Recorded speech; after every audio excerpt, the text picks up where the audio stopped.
We're in my front flower bed this morning for a quick chat about color, texture, and repetition in your garden. Before you have many blooms in mid-spring or early summer is a great time for you to take stock of what you have in your garden and to note where you have areas that need more interest. I like to play with different texture and color in the foliage of my plants in the garden before there are many blooms going on. I also like to have lots of blooms and color and focus on having blooms at different times of the season from early spring through summer, but you can see that my early summer perennials are just starting to bloom out, and it's a great time to take note of the way that the color is looking in the garden and what needs to be fixed. So you'll notice as we walk down my sidewalk at the front of my house that there are lots of different colors going on in the foliage of my plants. I have these ball evergreens that are arborvitaes that lean more of a yellow gold color, and I really love the contrast between those and the more deep green leaves of my perennials. My red twig dogwood in the back there is a kind of more limey green, and behind that I have a reddish purple barberry. I have more true green leaves of my peonies, as well as the purpley maroon color of this weigelia. And then I also have a more dusty blue silvery color in the back with my bottlebrush bush that you can see just kind of barely tucked in the back there, and that'll be more of a presence as it grows.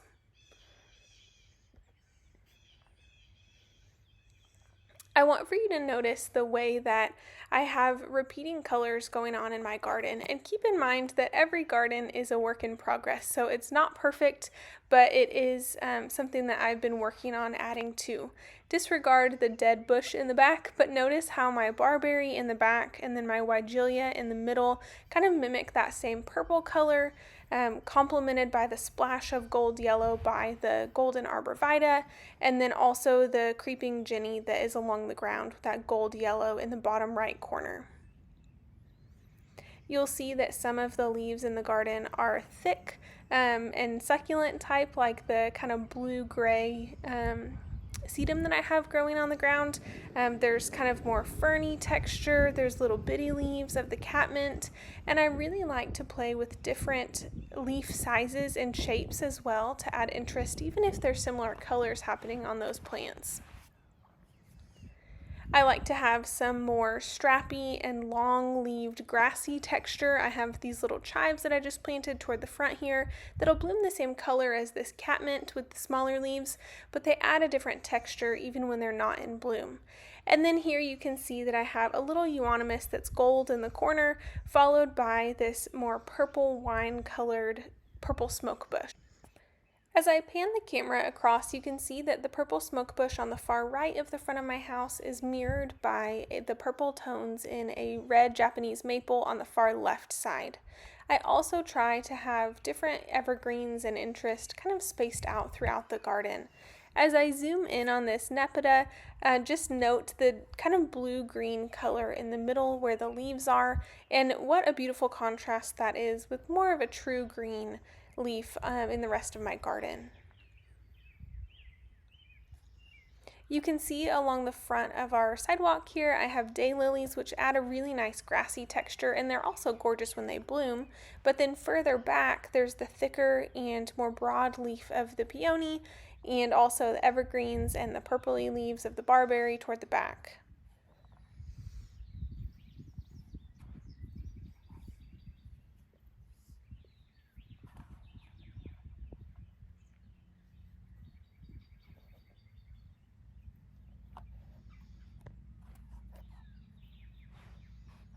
I really like the combination of this creeping jenny that is gold with the gold evergreen arborvitae next to it, and then also, like I said, the combination of the weigelia and the barberry, which both add that kind of purpley wine color.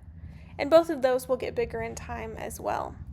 Notice also how this verbascum, the inside of the blooms, is the same color as that purpley dark barberry behind them.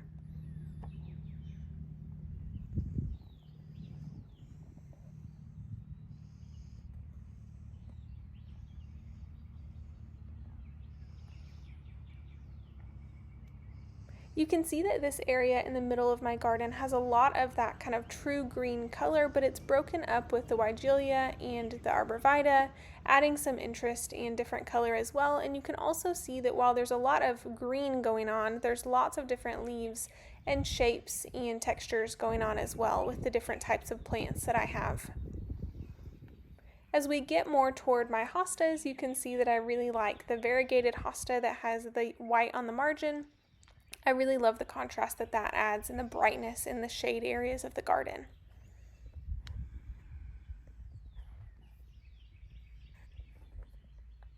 I also really like how this salvia bloom kind of pulls in the purpley color of the Weigelia and the Japanese maple behind it as well. And again, I really like to play with the different colors of blooms in the garden too, but this is a nice moment to kind of consider the different look of the leaves and the textures that you have going without the blooms as well. Here are some more daylilies, and just like I had them toward the front of my garden on the other side, I like to repeat that same texture throughout the garden. At the front of my house, I also have matching arborvitaes that kind of tie in the arborvitaes from the rest of the flower bed, and then I also have this viburnum that is on either side as well to add kind of symmetry. The rest of my garden is not super symmetrical, but I really like the combination of plants that I have going so far. Here you can see a great combination of kind of the ferny texture of yarrow on the far left, the more thick, true leafed texture of the Weigelia, and then also the strappy, grassy texture of the daylily. And I love the combination of colors here. You have the more yellowy color of the yarrow, the more purpley color of the Weigelia again, and then the more true green of the daylily. You can also see the kind of gold color of the arborvitae in the back, as well as the nepeta on the far end, kind of that showy purple bloom. So as we walk through some more video footage and closer clips and photos of this garden space, I wanted to talk a little bit about what it looks like for me to kind of plan this area and my garden style in general, and a few tips that I have for you as well. Now, as you've noticed, my garden is not super structured. I don't have structured hedgerows or evergreens that kind of lay out the space necessarily. I think that my garden style leans a lot closer to cottage garden and kind of the informal, organic look of naturalized plants that kind of spread where they want to go. As I was planning this garden, one thing that was really important to me was repetition.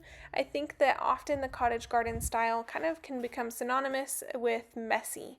And while I love the different use of height and texture and blooms in the garden, and I think it's really a fun way to play with your garden space to do the cottage style and to let things kind of naturalize and spread where they want to go, I think that you can also be really intentional with your cottage garden type space as well. So what that looks like for me is planting my plants in groupings and using repeated plants of the exact same variety and kind so that I have kind of a look of similarity in my garden. I don't have a lot of plants that are just on their own individually, and while I'm growing a lot of different types of things, I like to put them in groupings with their like kind so that it looks like a section of that plant rather than just a smattering or a dotting of a whole bunch of different types of plants. So for example, I have 2 of these barberries so that they have that same kind of weight, texture, and look in the garden. I also, repeating that purple color, as I mentioned, I have multiple Weigelias. I have 3 of those kind of separated out throughout the garden because they'll be kind of larger, more bush shrub type. And then I also, repeating that same purple color that you can see here in this verbascum bloom as well, are my purple smoke bush and my Japanese maple. In the same way that I have my hostas in a grouping kind of together so that they kind of mimic that same shape and tone and color. And then I also, you can see at the very front of this footage, I also have my sedum in a grouping so that they all go together as well.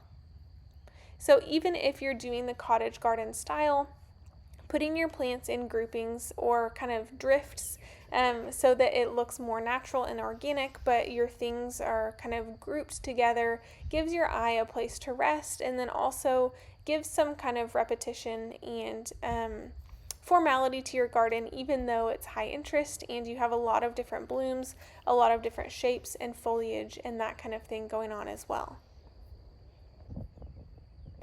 Thank you so much for touring my garden with me this morning, and I hope that this was helpful to you as you're planning your garden. Remember that it's important to have a variety of color and texture and size in your garden, but also it is helpful to group your plants, bushes, and shrubs together so that when you have a whole grouping of them, it looks more planned and curated rather than messy.